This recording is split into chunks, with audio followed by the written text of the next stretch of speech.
My presentation this morning will focus on giving you a good understanding of what the SBMA is doing in terms of developing, maintaining a healthy and conducive business ecosystem inside the Freeport. In the next 20 minutes, I will be sharing a brief history of the SBMA, some of our key initiatives and best practices, latest news, and our plans for the future. History.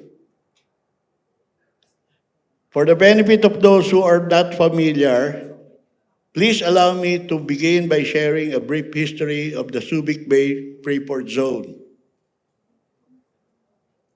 From the 1800s until 1992, Subic Bay served as either as a naval fortress or naval supply depot for several countries, including Spain, United States of America, and Japan. With the eruption of Mount Pinatubo in 1991 and the termination of the RP-US military base agreement, Subic Bay was formally handed over to the Philippine government in 1992. From US to the Philippines, from a US naval base, Subic Bay turned into a bustling free port and economic zone, promoting trade and providing jobs for thousands, not only for Filipinos, but for foreign companies, experts as well.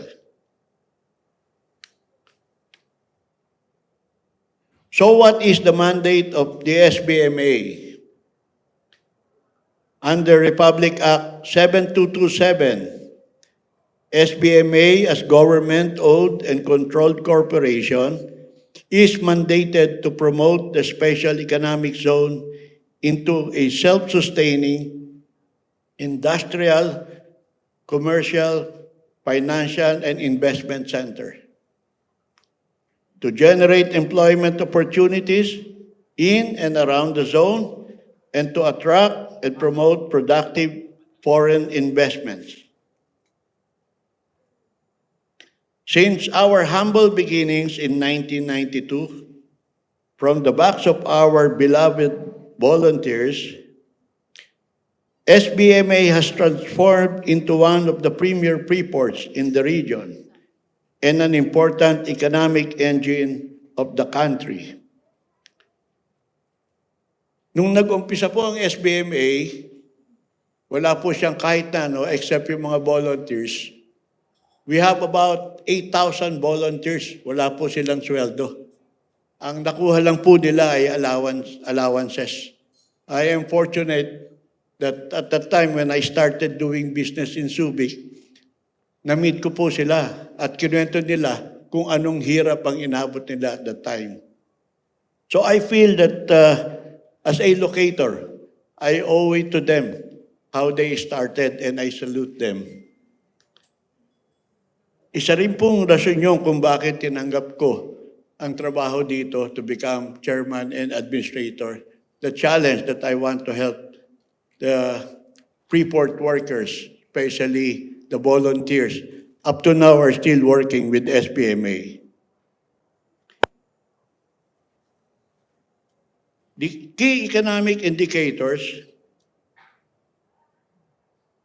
to date, we have a total investment worth $11.54 billion, about 1,800 locators, a workforce of more than 158,000 Freeport workers, and for 2023, produce export worth $1.9 billion. SBMA Housing Project. Our commitment to our workforce is another strategic priority. Recently, we signed a memorandum of understanding with the Department of Human Settlements and Urban Development, DSUD actually, for the development of a housing project for employees at the Subic Bay Freeport Zone. This is under President Ferdinand Marcos Jr. Pabansang Pabahay para sa Filipino 4-H program.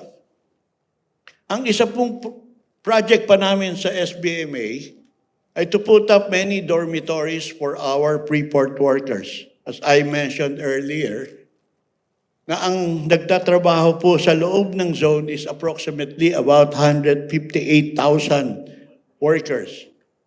So ang tanong po namin, tanong ko sa sarili ko is, saan po sila nakatira at kamusta po ang condition ng kanilang pamumuhay?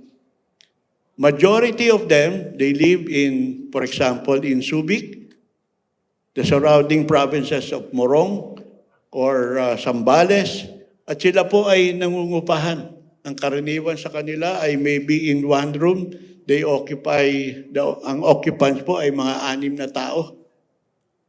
So basically, naisip po namin dito sa Subic na kung magpuput up kami ng dormitories inside and closer to their workplace, sila po ay magiging komportable ang buhay. We will be able to take out transport expenses by putting the places of where they stay closer to the work. Imbis na sila po ay mamasahe pa, ay pwede nilang lakarin. At ang living condition nila ay mag-i-improve. Hopefully, magagawa po namin yan ngayong taon na ginagawa na po yung design ng kanilang mga dormitories and eventually start doing it right away.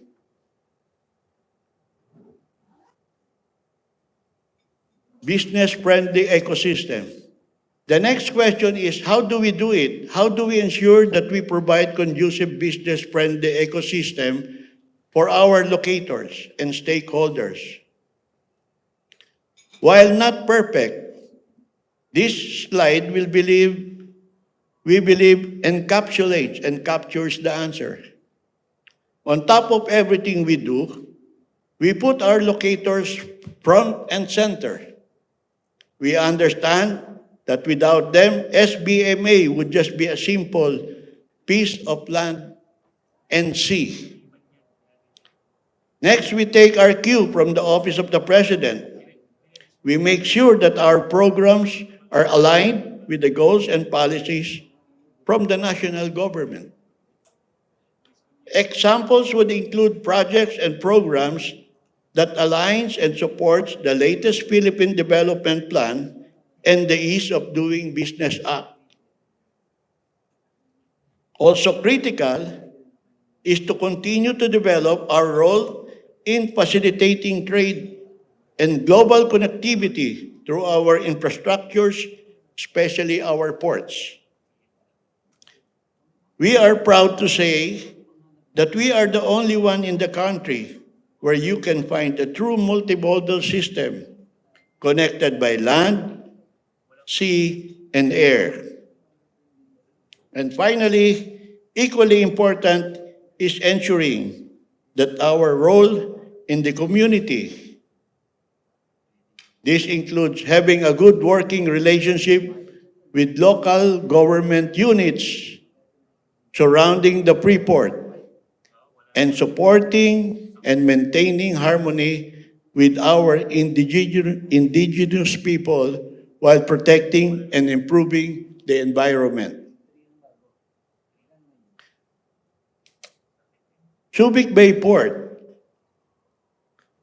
As a port, we understand our role is to help facilitate the timely transfer and delivery of goods going in and out of the country. Through this role, we hope that we will be able to help our natural hinterland, which includes the provinces of Bataan, Zambales, and Pampanga develop and mature, so that in the future, our port will likewise benefit and handle more cargoes, both as a gateway and possible transshipment port. In the next few slides, I will be sharing some of the concrete and specific examples of our activities and also important projects we are pursuing.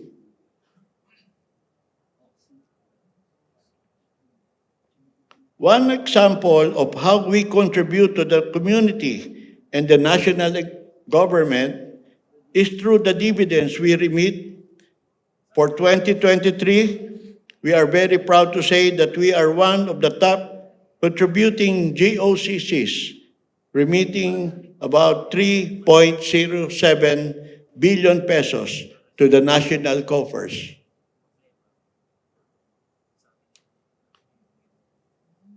LGU dividends. For 2023, we are also very proud to share that we were able to provide dividends to our neighboring LGUs worth on 2023, 382 million pesos, and the first quarter of 2024, approximately about 158 million pesos, allowing these LGUs to pursue new projects and help improve the lives of their constituents. Japan, Philippine, U.S. Trilateral Summit. With regard to the infrastructure development, regional connectivity, foreign trade, and alignment with national government initiatives.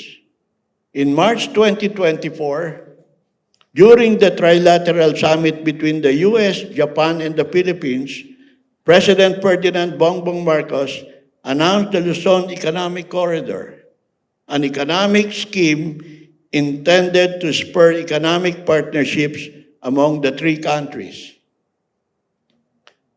The project aims to connect Subic Bay, Clark, Manila, and Batangas on the island of Luzon through coordinated investment in high-impact infrastructure projects such as rail, ports, modernization, clean energy, semiconductor supply chains, and deployments, agribusiness, and civilian port upgrades at Subic Bay. This Luzon Economic Corridor is envisioned as the next economic growth corridor of Central Luzon and expected to accelerate growth in critical industries and generate economic opportunities significantly. Cerberus and Hyundai. Another key and recent development in the Freeport is the partnership between Cerberus and Hyundai Shipbuilding to restart the shipbuilding industry at the Freeport. This latest partnership will once again put the Freeport and the country into the list of top shipbuilding nations, and more importantly, create thousands of new job opportunities for our countrymen. Sanyo Denki. As a testament to Subic Bay Freeport Zone conducive business environment, expansion projects have been launched by various companies. This slide shows the expansion of Sanyo Denki. Ito pong Sanyo Denki is a Japanese firm. It's manufacturing firm that makes micromotors that are being exported not only to Japan, but also to other European countries. Nidex Subic. Another key project in the recent expansion of manufacturing company, Nidex Subic. Ang expansion po nila is approximately about 4.2 billion pesos. This is another company that makes robotic gears for export. Port facilities.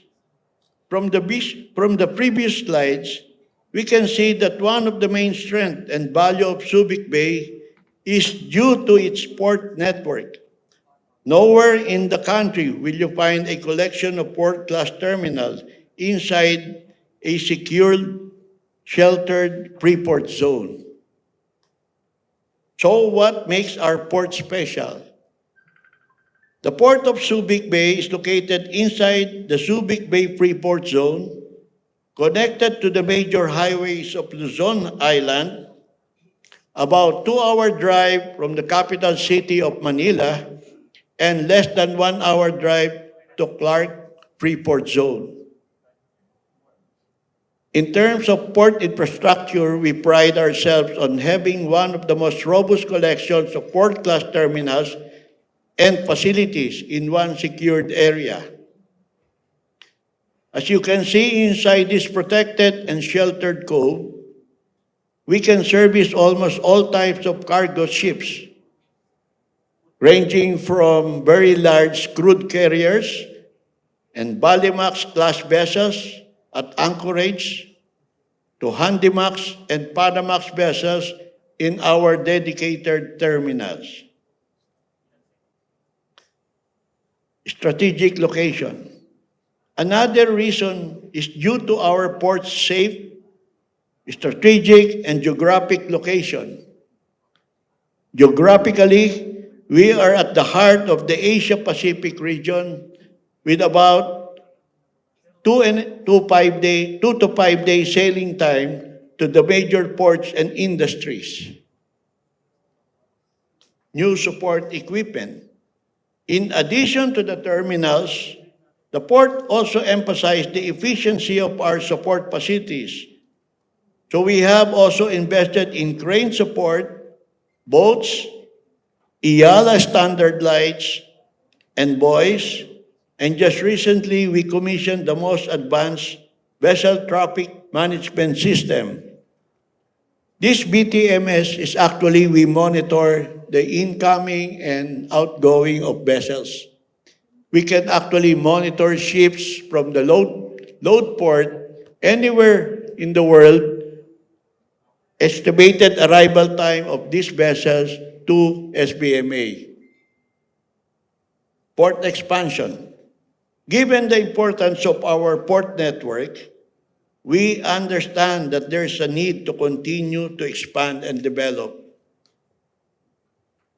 Anticipating the future demand and needs, we are pleased to share that we have several port projects currently in the pipeline.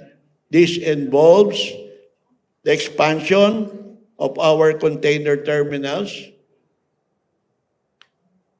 opening the Redondo Peninsula via a new multi-purpose terminal, a $163 million project that will provide access and support to new industries in the Redondo Peninsula, a new wharf at the Lower Mau worth about $182 million to support the bulk and break bulk industries inside the Freeport.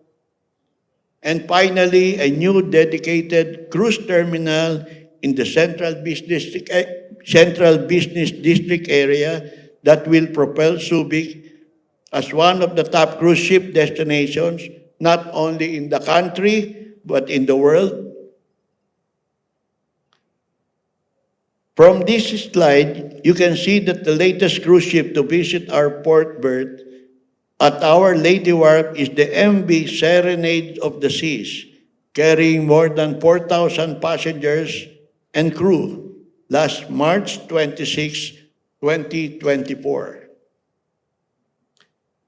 As a cruise ship destination from 2018 to 2020, we were able to handle a total of 40 cruise ships, 96,152 passengers of all nationalities, and close to about 0.331 million pesos worth of revenues.